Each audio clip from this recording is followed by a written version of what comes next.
नमस्कार बच्चों, कैसे हैं आप लोग? ठीक है, पढ़ाई अच्छी चल रही है आप लोगों की? चलिए स्टार्ट करते हैं आगे का टॉपिक। ये तो वो YouTube वाला वीडियो बना रहे थे इसलिए लिख दिए थे, आप लोगों को तो बताने की ज़रूरत नहीं पड़ती है। देखो बच्चों, हमने लॉ ऑफ इक्विवेलेंस स्टार्ट किया था। अब हम लॉ ऑफ इक्विवेलेंस पर आगे बढ़ना चाहते हैं, लेकिन लास्ट क्लास में जो हमने बात करी थी उस पर एक क्वेश्चन और कर लिया जाए, तब हम आगे बढ़ते हैं। ठीक है, जैसे एक क्वेश्चन आपको दे दें, how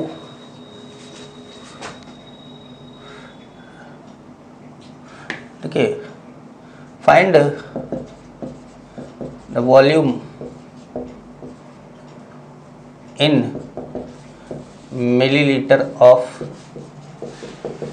acidic KMnO4 required to oxidize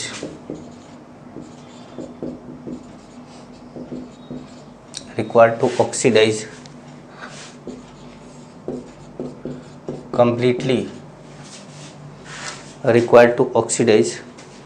completely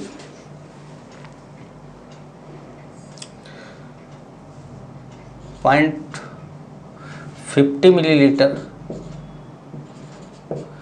0.5 m. Find volume in milliliter of acidic in milliliter of 0.2 m acidic, ये भी देना पड़ेगा ना भाई। 0.2 m acidic KMnO4 required to oxidise completely 50 millilitre 0.5 m H2S। तो लास्ट क्लास में मैंने आपको बताया था कि H2S ऑक्सीडाइज होकर किस में कन्वर्ट होता है। तो देखिए H2S कन्वर्ट होता है S में, मतलब यहाँ -2 है और यहाँ पर 0 है। यहाँ पे n फैक्टर कितना आ गया? चेंज। n फैक्टर या चेंज अगर हम बोले तो कितना आ गया? 2 आ गया। तो अब हमारा H2S का n फैक्टर हमको पता है, H2S का n फैक्टर हमको पता है। तो देखिए, milliequivalent of KMnO4 is equal to milli equivalent of H2S. Milli equivalent of KMnO4 is equal to milli equivalent of H2S. अब KMnO4 का मिली इक्विवेलेंट निकालने के लिए अभी तक हम जो फॉर्मूला ले रहे थे वो मोल में ले रहे थे, ग्राम में ले रहे थे, लेकिन अब हमें मिली इक्विवेलेंट का फॉर्मूला जो पांचों फॉर्मूले हैं उसमें ये देखना होगा कि मोलरिटी से रिलेटेड कौन सा फॉर्मूला है। तो आप जानते हैं कि मोलरिटी से रिलेटेड है molarity into N factor into V in millilitre, और यहाँ पर भी वही होगा, molarity into N factor into V in millilitre. ठीक है, दोनों का फॉर्मूला तो सेम है क्योंकि दोनों में मोलरिटी की ये बात हुई है। यहाँ पे मोलरिटी कितना है? 0.5। एन फैक्टर कितना है एसिडिक KMnO4 का? 5, और वॉल्यूम को हमने मान लिया V। यहाँ पर मोलरिटी 0.5। अच्छा, दोनों 0.5 कैसे हो सकता है? ये 0.2 है, 0.5। एन फैक्टर अभी हमने निकाला, कितना आया? 2, और वॉल्यूम कितना है? 50। वॉल्यूम कितना है? 50। तो ये हो गया 1, ये तो हो गया 1। तो V इज इक्वल टू कितना आ गया? अब ये भी हो गया 1, ये भी कितना हो गया? 1 हो गया। तो अब V इज इक्वल टू कितना आ गया? 50 मिलीलीटर। ये फॉर्मूला है। ठीक है, और बात करें एक और क्वेश्चन ले ऐसे ही। देखिए मैंने आपको बोला ना कि एसिडिक KMnO4 या न्यूट्रल KMnO4 या बेसिक KMnO4, इन सब का एन फैक्टर पहले से याद रखना पड़ता है। K2Cr2O7 का, एसिडिक K2Cr2O7 का कितना होता है? 6 होता है। इनका एन फैक्टर मैंने निकलवा दिया है, लेकिन आपको याद करना पड़ेगा। ठीक है,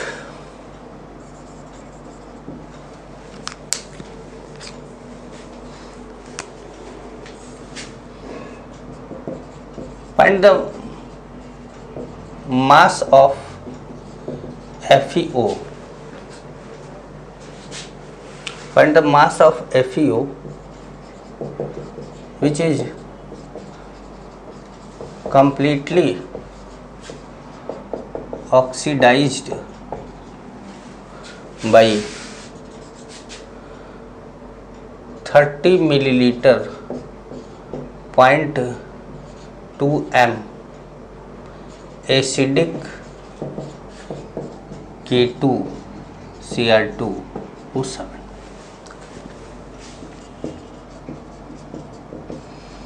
अब आपको ये याद रखना होगा कि FeO चेंज किस में होता है।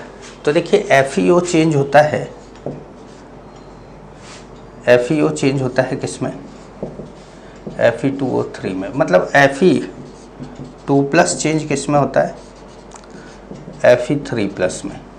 और अगर आप एन फैक्टर की बात करें यहाँ पर, तो एन फैक्टर क्या हो जाएगा? 1 हो जाएगा। एन फैक्टर क्या हो जाएगा? 1। तो अब आपके पास देखिए ये मिलीलीटर में दिया है, इसका मिली इक्विवेलेंट निकालोगे तो इसका मास निकालोगे, तो इसका ग्राम इक्विवेलेंट मत निकालो, या तो इसका भी ग्राम इक्विवेलेंट निकालो, इसका भी ग्राम इक्विवेलेंट निकालो, या तो इसका मिली इक्विवेलेंट निकालो, तो इसका भी मिली इक्विवेलेंट निकालो। तो देखिए milliequivalent of FeO is equal to milliequivalent of K2Cr2O7। अब दोनों में अलग अलग तरह का फॉर्मूला लगना है, क्योंकि इसके मिली इक्विवेलेंट के लिए फॉर्मूला लगाना है मास वाला, और इसके मिली इक्विवेलेंट के लिए फॉर्मूला लगाना है मोलरिटी वॉल्यूम वाला जो फॉर्मूला है वो। तो यहाँ पे W वेट मान लिया, ठीक है। मॉलिक्यूलर वेट इसका कितना होता है? तो 56 + 16 72 इंटू एन फैक्टर कितना है? 1 इंटू क्या? 1000 क्यों? क्योंकि ग्राम इक्विवेलेंट को मिली इक्विवेलेंट में चेंज करने के लिए हम 1000 से मल्टीप्लाई करते हैं। यहाँ पर 0.2 मोलरिटी, एन फैक्टर K2Cr2O7 का 6, और वॉल्यूम कितना है? 30। ठीक है, तो अब हमारा जो वेट आएगा वो आएगा 72 इंटू 1.2 इंटू 30/1000 ग्राम। ठीक है, अब अगर हम इसको सॉल्व कर लेते हैं और यहाँ पे लिख तो ये ग्राम में मास आ जाएगा। तो हमेशा ध्यान रखना है कि जरूरी नहीं है कि हमेशा मिली इक्विवेलेंट या नंबर ऑफ ग्राम इक्विवेलेंट दो स्पीशीज का सेम फार्मूले से निकले। मैंने 5 फार्मूले आपको बताए हैं, किसी का भी किसी फार्मूले से निकल सकता है। आप उसके हिसाब से फार्मूला सेट करेंगे और उसको वहाँ पर अप्लाई करेंगे। ठीक है, एक और क्वेश्चन की बात करें।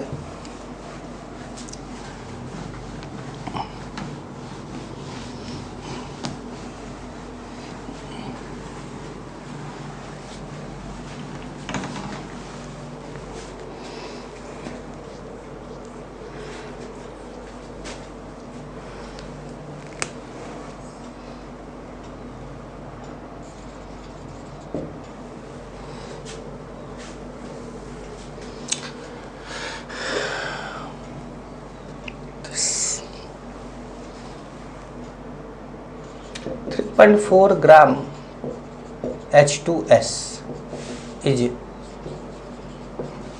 completely oxidized by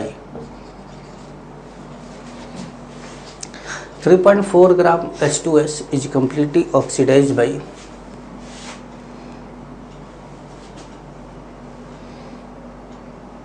50 millilitre acidic KMnO4, find molarity of KMnO4 solution. ठीक है, सॉल्यूशन हमने लिख दिया। अब देखिए मिलीकुलेंट ऑफ H2S, क्योंकि कम्प्लीटली ऑक्सीडाइज हो रहा है K2Cr2O7 से KMnO4 से, तो KMnO4 का मिलीकुलेंट H2S के मिलीकुलेंट के बराबर होगा, यही लॉ ऑफ इक्विवेलेंस है। Milliequivalent of H2S is equal to milliequivalent of KMnO4।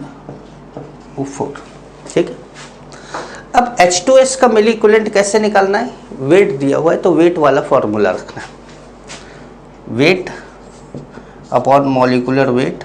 Wait कितना है? 3.4 है। मॉलिक्यूलर वेट कितना है? 34 है। H2S का एन फैक्टर हम बार बार निकाल रहे हैं, कई बार निकाल चुके हैं। H2S का एन फैक्टर कितना आता है? 2 आता है।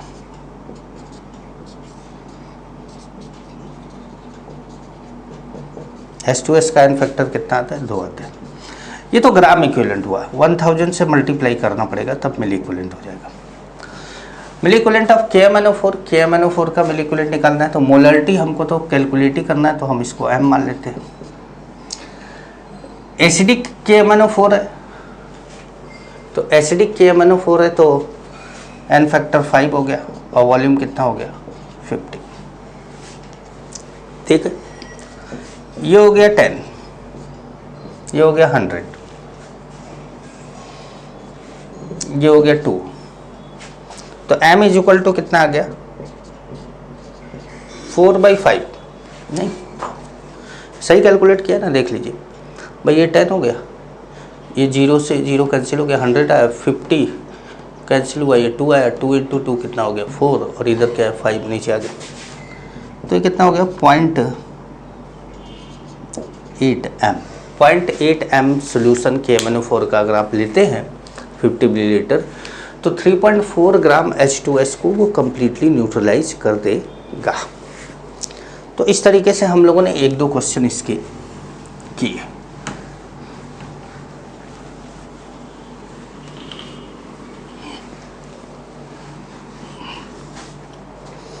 ठीक है बच्चों, अब हम आगे बढ़े, थोड़ा नए कॉन्सेप्ट की तरफ बढ़े। Acid base titration. Acid base titration ये क्या है? ये है concept of neutralisation. Concept of neutralisation, concept of neutralisation में क्या होता है कि एसिड रिएक्ट करता है बेस से, सॉल्ट बनाता है प्लस वाटर बनाता है ना। जब एसिड रिएक्ट करता है बेस से तो सॉल्ट बनाता है और वाटर बनाता है। मैं जो है एक बार बच्ची एक 10th पास करके 11th में पढ़ने के लिए बच्चे आते हैं, तो 11th में पढ़ने के लिए आई, तो कोचिंग में आ गई भाई पढ़ने के लिए। तो मैंने एक दिन बोला कि बेटा एसिड बेस रिएक्ट करेगा तो क्या बनेगा? बोली सॉल्ट एंड वाटर। मैंने क्या? फिर से बोलो, सॉल्ट एंड वाटर। फिर सुनाई नहीं दिया मुझे, सॉल्ट फिर टर आ जा रहा था लास्ट में। मत तो मैंने बोला एक बार फिर से बोलो, सॉल्ट एंड वाटर। तो मैंने बोला कि बेटा अच्छा है, ठीक है, तुम जैसे बोल रहे हो इसको थोड़ा धीरे धीरे बोलो। तो गुस्से में सॉल्ट एंड वाटर। तो वो बच्ची 10th में उसको जो सिखाया गया, उसको इस तरीके से सिखाया गया, मतलब इतना बढ़िया तरीके से उसको सिखाया गया था कि वो बच्ची इसको उसके दिमाग में घुस गया था, सेकेंडरी मेमोरी में, टर्सरी मेमोरी में घुस गया था।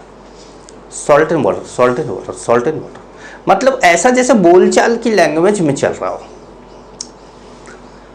तो जब मैंने उससे बोला तो वो थोड़ा सा जब 3-4 बार पूछ लेते हैं आप किसी बच्चे से क्लास में ही, तो वो बच्चा क्या होता है कि उसको थोड़ी बेइज्जती सी महसूस होती है। तो उसने बोला कि सॉल्ट एंड वाटर, तो हाँ salt and water.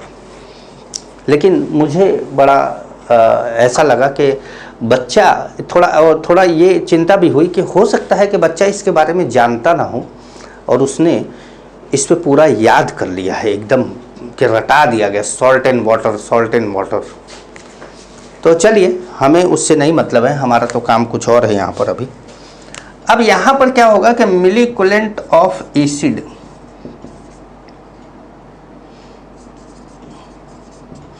मिलीकुलेंट of acid react is equal to milliequivalent of base react is equal to milliequivalent of salt formed is equal to milliequivalent of water formed. अब सब आपस में बराबर है, किसी के बारे में भी आपको पूछ सकता है और मिलीकुलेंट का फॉर्मूला आपको कोई भी पांचों में से कोई भी फॉर्मूला लगाना पड़ सकता है। तो अब चलें आगे चलें। तो आपको एन फैक्टर एसिड या बेस का निकालना है तो H प्लस OH माइनस आप गिनते हैं, सॉल्ट का निकालना है तो पॉजिटिव नेगेटिव चार्ज गिनते हैं। अगर याद नहीं आ रहा हो तो लेक्चर को यहीं बंद करके उस वाले लेक्चर को जरूर देख लीजिएगा।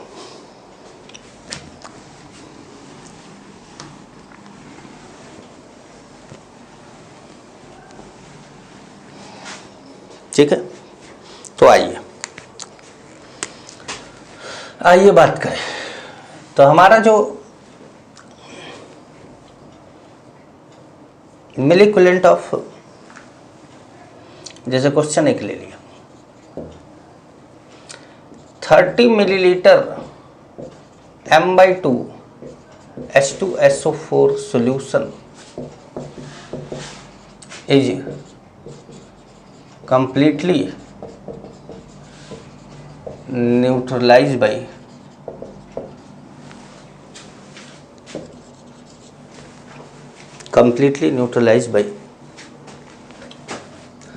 10 milliliter NaOH solution. Find normality of NaOH solution. ठीक है भाई, नॉर्मलिटी बताना है आपको।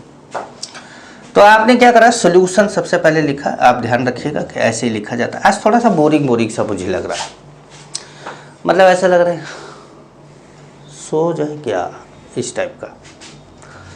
तो इसलिए आपको ये भी फील हो रहा होगा कि सर थोड़े से सुस्त से नहीं लग रहे हैं, लग रहे होंगे। Milliequivalent of H2SO4 is equal to milliequivalent of NaOH। Milliequivalent of H2SO4 is equal to milliequivalent of NaOH। अब आप देखिए कि आपको यहाँ किस फॉर्म में मिलीकुलेंट निकालना है, तो यहाँ मोलरिटी के फॉर्म में निकालना है। तो 1/2 मोलरिटी है, n फैक्टर H2SO4 का 2H प्लस देगा तो 2 है और वॉल्यूम कितना है 30 है। ठीक है, molarity into n factor into V। इसका नॉर्मलिटी के टर्म में निकालना है, तो नॉर्मलिटी इंटू वॉल्यूम। भाई n फैक्टर नॉर्मलिटी जब लेते तो n फैक्टर से मल्टीप्लाई नहीं करते, तो हमने नहीं किया। तो ये 2 से 2 क्या हो गया, cancel. n is equal to कितना आ गया 3। भाई ये 10 0 से 0 कैंसिल हो गया। n इज इक्वल टू कितना आ गया 3 आ गया। समझ पाए? तो चलिए आगे बढ़ते हैं, एक और क्वेश्चन लेते हैं,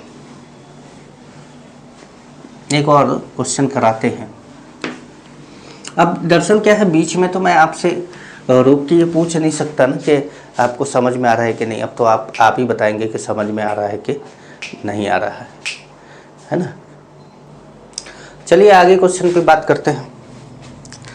ये क्वेश्चन और लेते हैं।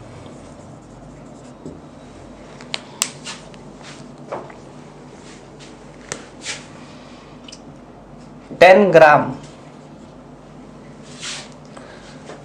NaOH is completely neutralized by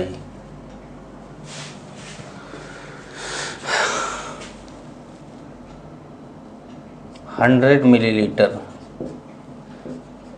H2SO4 solution.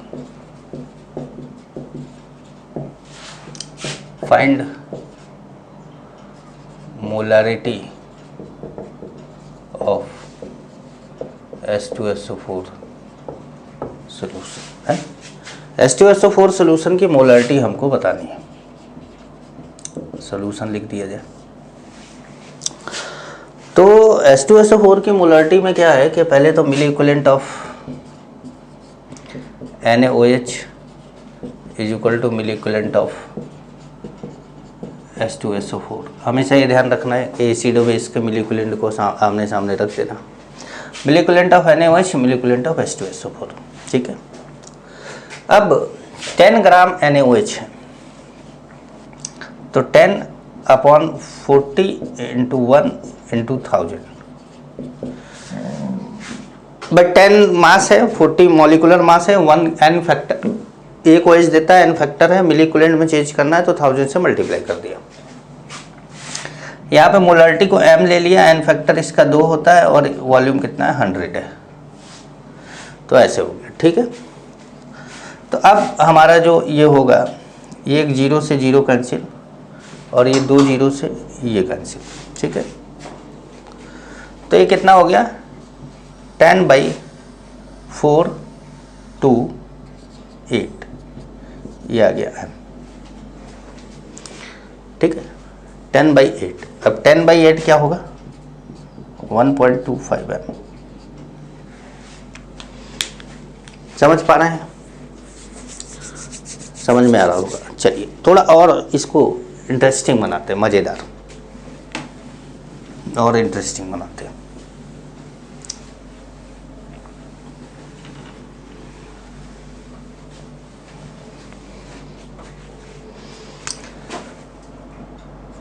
$10 gram sample, 100 ग्राम ले लो, चलो 100 gram sample of CaOH twice, 100 gram sample of CaOH twice is completely neutralized by 100 milliliter MH2SO4 solution। अब आप ये सोच रहे होंगे कि इसका मास भी दे दिया और इसका सब कुछ दे दिया, तो पूछना क्या चाहते हैं? Find percent purity of CaOH twice, percent purity of CaOH twice। अब percent purity of CaOH twice की मीनिंग क्या है? मीनिंग ये है कि ये जो 100 ग्राम सैंपल लिया गया है CaOH twice का, इसमें CaOH twice 100 ग्राम नहीं है। इस 100 ग्राम के अंदर कुछ और दूसरी तरह की इम्प्योरिटी वगैरह पड़ी हुई है, 100% CaOH twice नहीं है। हमको यही बताना है कि इस 100 ग्राम में कितना ग्राम CaOH twice होगा, फिर हम परसेंटेज निकाल लेंगे। बात समझ पा रहे? हमेशा ऐसे क्वेश्चन देता है। चलिए आइए सॉल्यूशन लेते हैं। अब milliequivalent of base is equal to milliequivalent of acid. x gram मान लिया, कि भैया COH कितना x ग्राम है, COH का मॉलिक्यूलर मास कितना है 74 और n फैक्टर कितना है 2 और 1000 से आपने मल्टीप्लाई कर दिया क्योंकि आपको मिलीक्यूलेंट की बात करनी है। ठीक है, यहाँ पे 100 millilitre m, molarity 1, n factor 2 और ये 100। 2 से 2 कैंसिल हो गया, 2 से 2 कैंसिल हो गया, 2 जीरो से 2 जीरो भी कैंसिल हो गया। x की वैल्यू आ गई 72/10 दैट इज 7.2 ग्राम। इसका मतलब है कि इस सैंपल में 100 ग्राम सैंपल में केवल 7.2 ग्राम CaOH था। तो percent of CaOH is equal to कितना हो गया 7.2 अपॉन टोटल इंटू 100।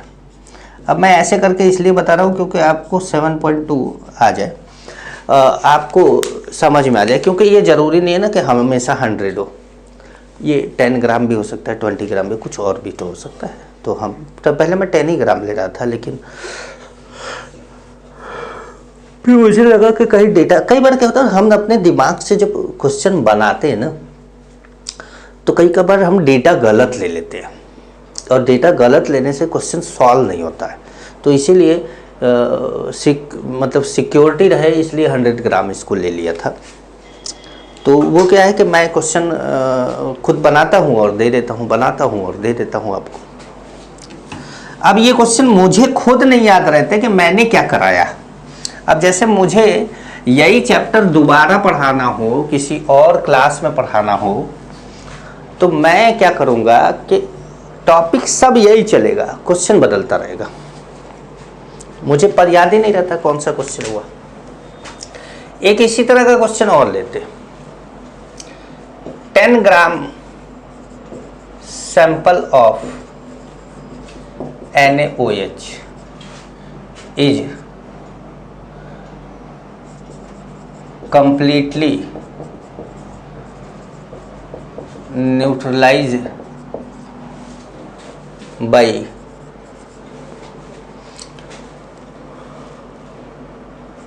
100 मिलीलीटर, 100 नहीं लेते इस बार, ले लेते 50 millilitre, 50 millilitre ml 50 millilitre 2m HCl solution. Find percent purity of NaOH sample. Percent purity of NaOH sample.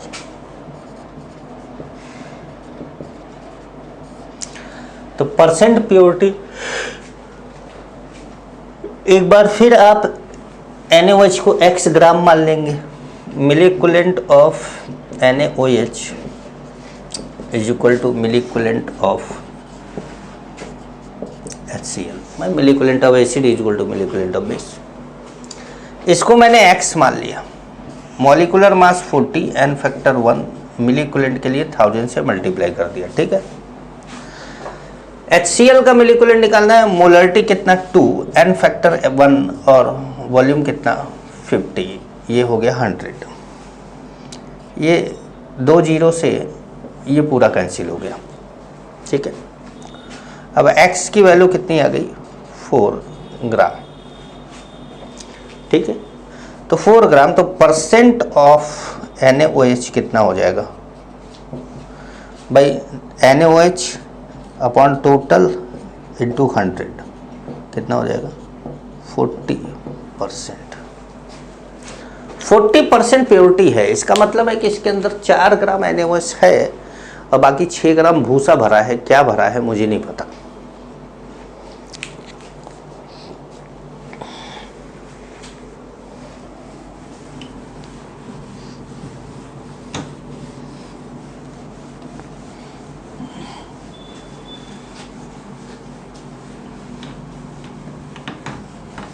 समझ पाए? चलिए क्वेश्चन को थोड़ा और कॉम्प्लिकेटेड करें।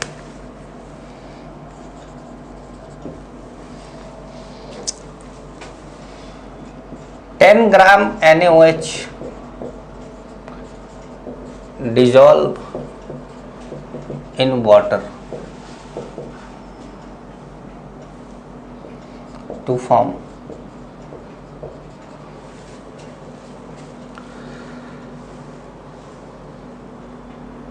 1 liter solution। 10 gram NaOH dissolve in water to form 1 liter solution। 100 milliliter of this solution is completely neutralized by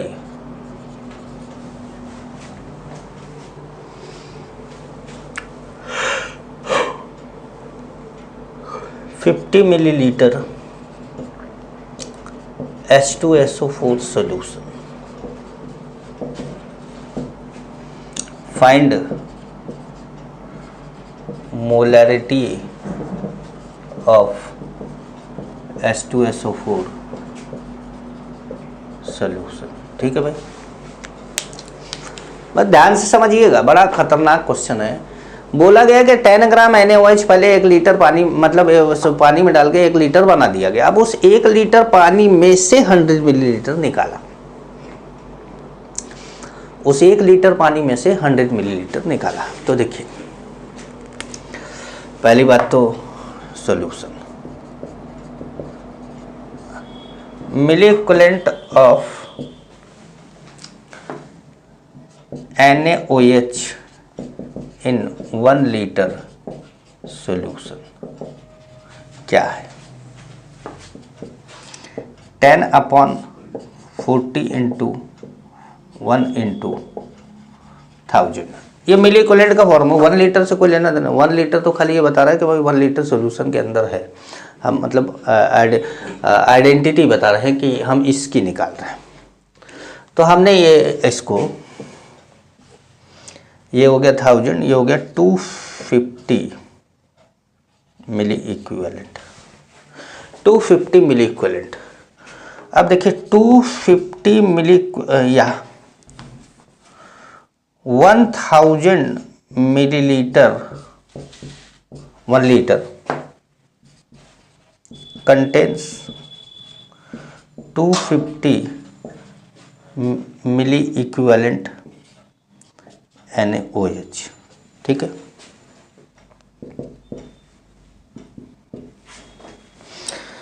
अब 1000 millilitre के पास कितना है? 250 मिली इक्विवेलेंट NaOH है।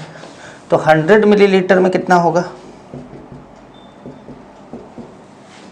100 इंटू 250 अपॉन 1000 कितना आ गया? 25 मिली इक्विवेलेंट NaOH आ गया। ये वो NaOH है 100 मिलीलीटर में जो अब H2SO4 से रिएक्ट करेगा। तो अब 25 is equal to milliequivalent of H2SO4। खतरनाक क्वेश्चन है, खतरनाक क्वेश्चन है, ध्यान रखिएगा।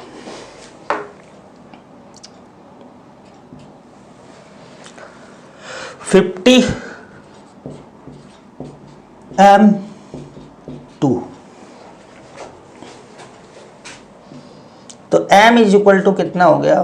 25/100 मतलब 0.25 M H2SO4। ये आपका क्वेश्चन का आंसर आया है, ये आपके क्वेश्चन का आंसर आया। एक बार और समझाते हैं आपको। देखिए सबसे पहले आपने 10 ग्राम NaOH को पानी में डाला, 1 लीटर सॉल्यूशन बना दिया। उस 1 लीटर सॉल्यूशन को आपने न्यूट्रलाइज नहीं किया H2SO4 से, उसमें से कुछ निकाला। कितना निकाला? 100 मिलीलीटर। अब उस 100 मिलीलीटर को इसने न्यूट्रलाइज किया। तो 100 मिलीलीटर में NaOH का जितना मिलीक्यूलेंट होगा उसी के ना बराबर ये होगा। तो हमको ये पता करना है कि 100 मिलीलीटर में कितना मिलीक्यूलेंट NaOH है। तो हमने पहले मिलीक्यूलेंट ऑफ NaOH निकाल लिया 10 ग्राम वाले का, 250 आ गया। अब हम ये जानते हैं कि 250 मिलीलीटर मिलीक्यूलेंट जो है वो किस में है, 1 लीटर में है। 1 लीटर मतलब 1000 मिलीलीटर, क्योंकि ये भी मिलीलीटर में है तो हमने उसको मिलीलीटर में चलेगा। 1000 मिलीलीटर में कितना है, 250 है, तो 100 में कितना होगा हम निकालेंगे, कितना आ जाएगा, 25 मिलीक्यूलेंट NaOH। अब हम ये जान गए कि ये 100 मिलीलीटर के अंदर 25 मिलीक्यूलेंट NaOH है और 25 मिलीक्यूलेंट NaOH के बराबर ही इसका मिलीक्यूलेंट होगा। तो हमने फिर 25 के सामने H2SO4 का मिलीक्यूलेंट रख दिया। H2SO4 का वॉल्यूम दिया हुआ है आपको 50, मोलरिटी नहीं पता है, निकालना है। एन फैक्टर पता है 2 है, 2 × 50 100 हो गया, 25 में डिवाइड कर दिया आपने, क्या आ गया, 0.25 m H2SO4 आ गया। ठीक है, और कराए।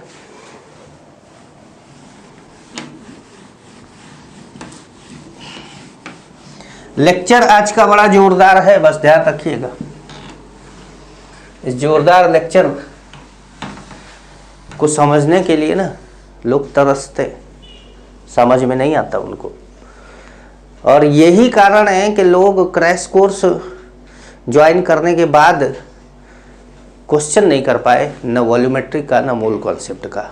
रीजन है उसका, क्रैश कोर्स में कितना पढ़ाएंगे, पढ़ाते ही नहीं होता। और उसके बावजूद भी जितना मैंने क्रैश कोर्स में पढ़ाया, कोई माइकल लाल क्रैश कोर्स में उतना पढ़ा नहीं सकता। जितना लेक्चर मैंने पढ़ाया है, जितना टाइम मैंने दिया है, लोग अभी तक लेक्चर देते जा रहे हैं, उसी से कमाते जा रहे हैं। हमको कोई फर्क नहीं है। हमको क्या मिला, कुछ नहीं, हम तो चलाते गए। तो अब भाई पेट पालने के लिए कुछ तो करना पड़ेगा ना। अब तो नौकरी भी नहीं रही अपनी, अब तो नौकरी से भी ये ऑनलाइन स्टार्ट किया, नौकरी वालों ने निकाल दिया कि भैया आप ऑनलाइन ही पढ़ा लो। तो अब क्या करा जाए इसके लिए। लेकिन अगर कोई बोले कि क्रैश कोर्स में सर ने सफिशिएंट पढ़ा दिया है, तो भैया आपके लिए सफिशिएंट हो सकता है, क्योंकि आपके टीचर लोग पढ़ाते ही नहीं है पूरा। तो आप उनसे कंपेयर करेंगे तो आपको लगेगा कि ठीक ठाक पढ़ा है। लेकिन आप जब मेरे को कंपेयर करेंगे क्रैश कोर्स का, तब समझ में आएगा कि एक्चुअल में सर क्या पढ़ा रहे हैं, पढ़ाए थे, और सर कितना जानते हैं। आइए एक और क्वेश्चन लेते हैं।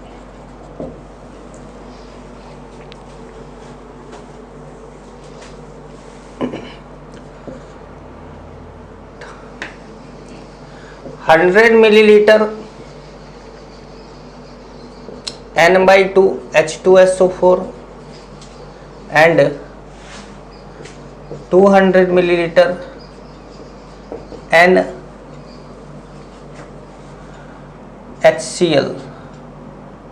are mixed,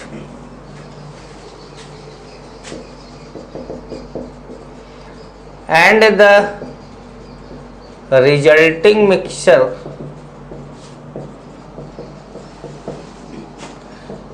is completely neutralized by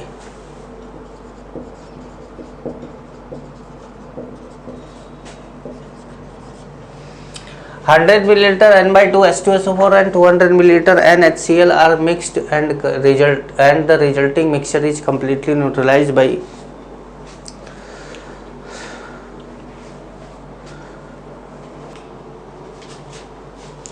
तो अब 100 में हमारा ये जो है resulting neutralise by 200 millilitre KOH solution. Find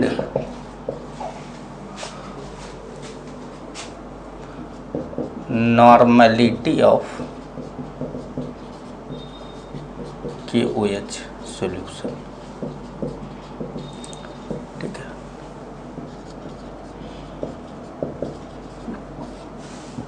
new KOH solution. 100 millilitre N/2 H2SO4, 200 millilitre NHCl and ये सब देख ही रहे हैं आप। अब देखिए, आपको इस क्वेश्चन में ध्यान से देखना है कि एसिड कौन है, बेस कौन है। तो आप देखेंगे तो आपको पता चलेगा कि H2SO4 एसिड है, HCl एसिड है और KOH क्या है, बेस है। हमारा कॉन्सेप्ट है milliequivalent of acids is equal to milliequivalent of bases. अभी तक हम एक एसिड एक बेस ले रहे थे, तो इसलिए हमने एसिड्स ना लिखकर एसिड लिख रहे हैं। अब क्या करना है कि एसिड, जितना भी एसिड है यहाँ पर ऐड कर देना है, जितना भी बेस है यहाँ पर ऐड कर देना है सब, क्योंकि अभी अगला क्वेश्चन मैं लूँगा तो उसके अंदर मैं बेस भी ऐड करना दो बेस भी ऐड कर दूंगा, मतलब एक क्वेश्चन ऐसा भी लेके बताता हूँ आपको। तो मिलीक्यूलेंट ऑफ एसिड्स, अब आपके पास दो एसिड है, पहला है H2SO4, नॉर्मेलिटी 1/2, वॉल्यूम 100, ठीक है। फिर HCl, नॉर्मेलिटी 1, वॉल्यूम 200, ये हो गया। ये मिलीक्यूलेंट ऑफ H2SO4 हो गया। या कहिए तो एक बार पूरा समझा के बताया आपको, ऐसे बता दें। Milliequivalent of H2SO4 plus milliequivalent of HCl is equal to milliequivalent of KOH। अब मान लो यहाँ पे NaOH भी होता तो हम प्लस NaOH भी कर देते। तो अब यहाँ पर क्या हो गया, ये 1/2 इंटू 100 प्लस 1 इंटू 200, ये हो गया HCl का और ये हो गया H2SO4 का। नॉर्मेलिटी दिया है तो हमको n फैक्टर से मल्टीप्लाई नहीं करना है, और यहाँ भी नॉर्मेलिटी पूछा है तो हमें n फैक्टर से मल्टीप्लाई नहीं करना है। नॉर्मेलिटी इंटू वॉल्यूम, वॉल्यूम कितना है अपना 200 है, ये ले लिया। तो ये कितना हो गया 50, ये कितना हो गया 250। तो नॉर्मेलिटी आ गया कितना 250/200, दैट मीन्स 1.25 n। ये KOH की नॉर्मेलिटी हो गई। कुछ समझ में आया आपको? ठीक है, एक क्वेश्चन और लेके बताएं आपको। एक क्वेश्चन और लेते हैं, आज का लास्ट क्वेश्चन करते हैं इसको। ये मिटा दे, चलिए।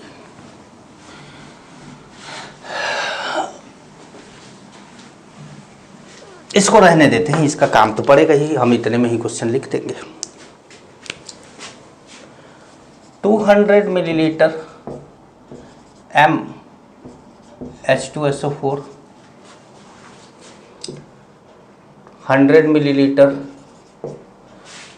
M/2 HCl and 100 milliliter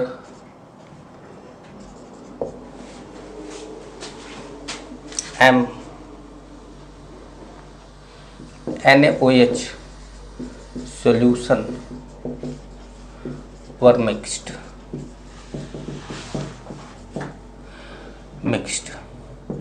and the resulting mixture is completely neutralized by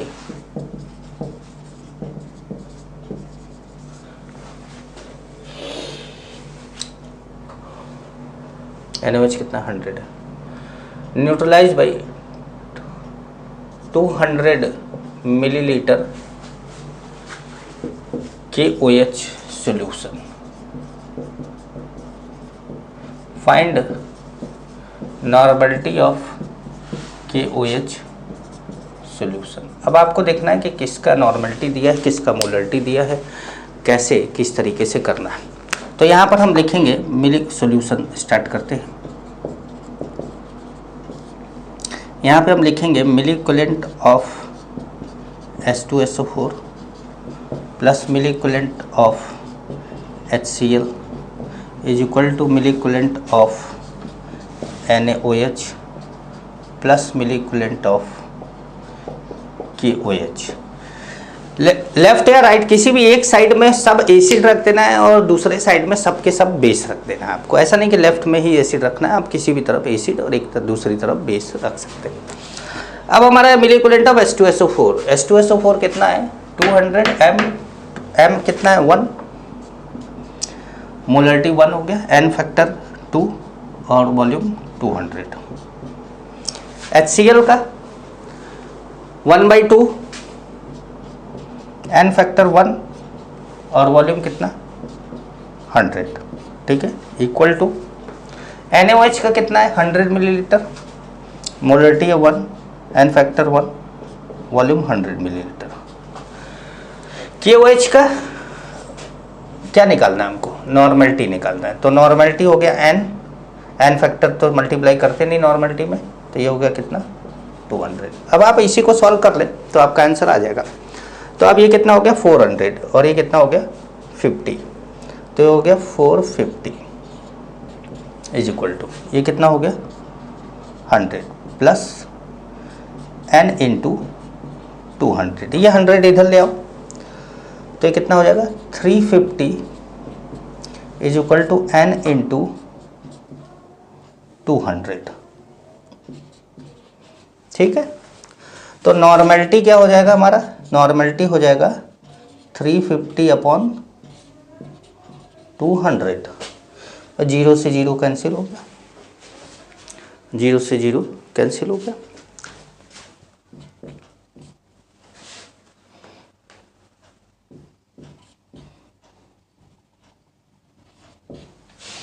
one 1.75 n आ गया इसका, किसका KOH का नॉर्मलिटी। तो इस तरीके से आप क्वेश्चन करेंगे। अगले जो लेक्चर में हम बात करेंगे सॉल्ट के उसकी क्या बोलते हैं, मतलब अब हम इसमें सॉल्ट भी लाएंगे, ऐसे सॉल्ट लाएंगे जो वीक एसिड स्ट्रॉन्ग बेस के सॉल्ट है, या स्ट्रॉन्ग एसिड वीक बेस के सॉल्ट है, या वीक एसिड वीक बेस के सॉल्ट है, या स्ट्रॉन्ग एसिड स्ट्रॉन्ग बेस के सॉल्ट है। इनको लेकर आएंगे, इनको भी न्यूट्रलाइज करेंगे, ठीक है। तो चलिए अगली क्लास में मिलते हैं, नमस्कार।